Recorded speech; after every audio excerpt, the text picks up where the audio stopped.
নির্ভয়ে সত্য উচ্চারণ করেছেন এবং শক্ত ভাষায় বলেছেন, এই মাটি তোমার যতটা আমারও ততটা। সুতরাং এই মাটিতে কোন সংখ্যালঘুর উপরে কোন রকম নির্যাতন, কোন রকম নির্যাতন, জমি দখল, বাড়ি দখল, ঘর দখল, আগুন দেয়া, মন্দিরে তছনছ করা আমরা মেনে নিব না। আমি যশোরে আমি গেছি, অভয়নগরে আমি গেছি, সুতরাং আমি ব্যক্তিগতভাবে আমার ভাই বোনদের সঙ্গে কথা বলেছি। আমার মনে পড়ে অভয়নগরে যখন পুজোর সময় হামলা হলো, পরে আমি গেলাম, আমার দল আমাকে পাঠালো। আমি যখন কথা বলছি, বাড়ির মা আমাকে বলছেন, মাগো আমি ক্যামেরায় কথা বলতে পারবো না, আমার ভয় লাগে। একটা স্বাধীন দেশে স্বাধীন নাগরিক কথা বলতে ভয় পায় মিডিয়ার সামনে। এই বাংলাদেশ আমরা চেয়েছিলাম? বাংলাদেশে ভাষা আন্দোলন, গণ অভ্যুত্থান 69-এর, 71-এর মুক্তিযুদ্ধ, 90-এর স্বৈরাচার বিরোধী আন্দোলন এবং 2024-এর নতুন বাংলাদেশ, আমার কোন ভাই বোনের অবদানকে খাটো করে দেখবার কোন সুযোগ নাই। হিন্দু, মুসলমান, বৌদ্ধ, খ্রিস্টান, যে যেই ধর্মের, ধর্ম যার যার, বাংলাদেশ সবার। সুতরাং সেটাকে মাথায় রেখেই বাংলাদেশের মাটির প্রতিটা কণা, প্রতিটা ইঞ্চি আমার যতটুকু অধিকার, আপনাদেরও ঠিক ততটুকু অধিকার। সুতরাং আপনার রক্ষাকর্তা আপনার দেশের বাইরের আর কেউ হতে পারে না।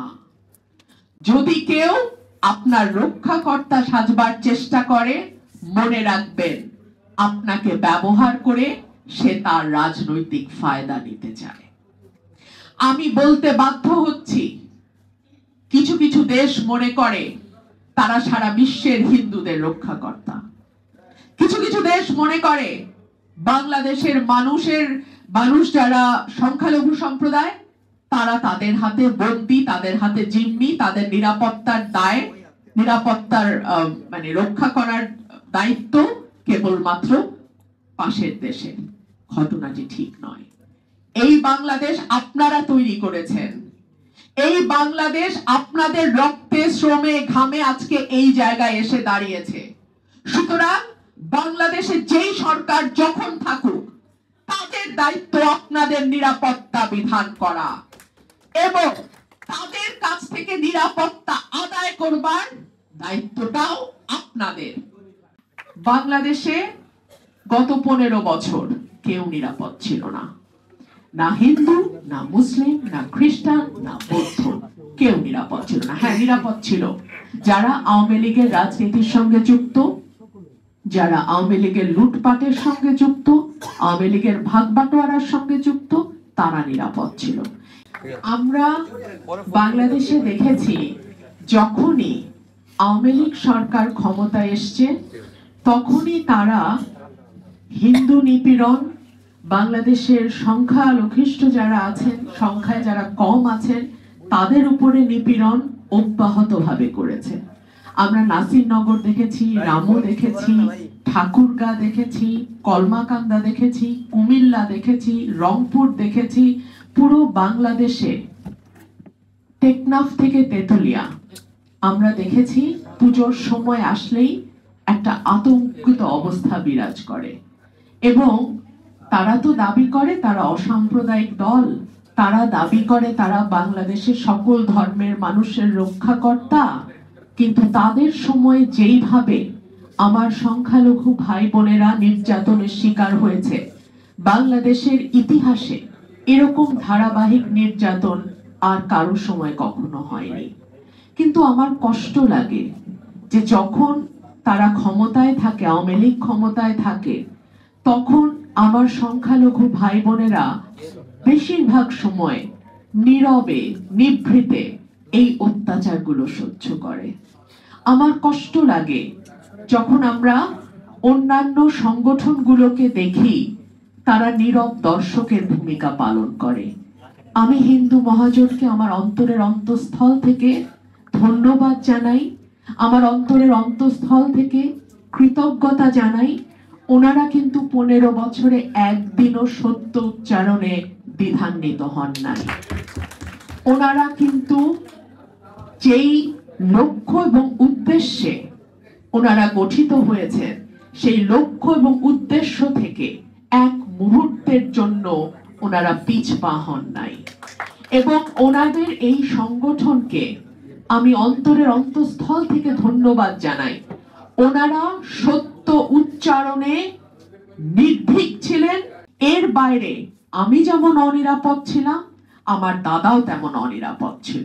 সুতরাং ধর্মটা আওয়ামী লীগ ব্যবহার করেছে এমন ভাবে, কারণ তারা জানে যে বেশিরভাগ সংখ্যালঘু ভোট তাদের ব্যাগে যাবে, বেশিরভাগ সংখ্যালঘু ভোট তাদের ঘরেই যাবে। সুতরাং থাকলে ভোট, গেলে জমি, এই ছিল তাদের মূল মন্ত্র।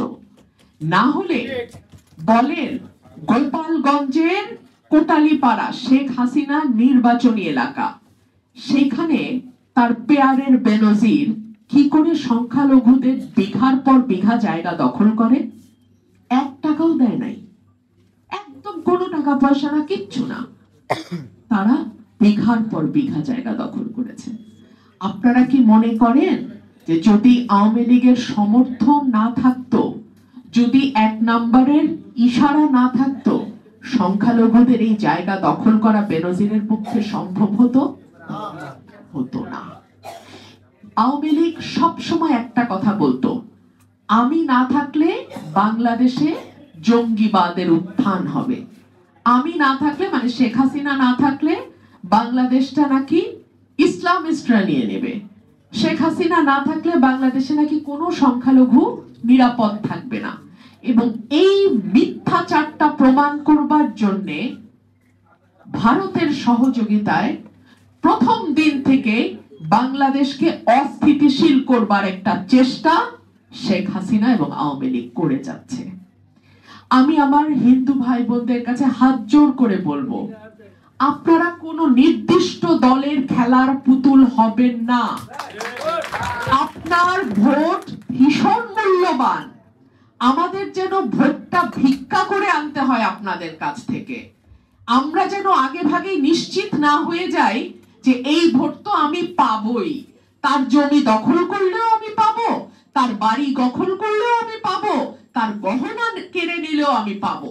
এই যে তার আত্মবিশ্বাস, যাই করি না কেন ভোট আমারে না দিয়ে দিবে কই, এই দিবে কই জায়গাটা আপনারা খুঁজে বের করেন। আপনাদের যেই দলকে ভালো লাগবে, দলের চেয়ে বেশি প্রার্থীর দিকে তাকান। যেই প্রার্থীকে আপনার এলাকায় যোগ্য মনে হবে তাকেই আপনি ভোট দেবেন। যেই প্রার্থীকে মনে করবেন আপনার পাশে দাঁড়াবে, আপনার মানে সকলের পাশে দাঁড়াবে, তাকে ভোট দেবেন। কোনো একটি নির্দিষ্ট দলের ভোট ব্যাংকে পরিণত হবেন না। এতে কি হয়, একটা দল মনে করে যাই করি না কেন ভোট তো পাবোই, আর আরেকটা দল মনে করে আমি যাই দেই না কেন ভোট তো আর আমাকে দিবে না, তা আমি কেন দেব। সুতরাং ভোটের যে বার্গেইনটা, এই যে শক্তিটা, এটাকে আপনারা ব্যবহার করেন। যাকে ইচ্ছা, যাকে ভালো ক্যান্ডিডেট মনে হবে, দল দেখার দরকার নাই, ভোটটা তাকে দেন, বিপদে নিশ্চয়ই তাকে পাশে পাবেন। এই যে গত 15 বছর আমরা দেখলাম, হঠাৎ করে কি ফেসবুকে একটা পোস্ট আসে, ধর্ম অবমাননা, সেই বাড়ির উপরে হামলা, পাড়ার পর পাড়া জ্বালিয়ে দেয়া হয়,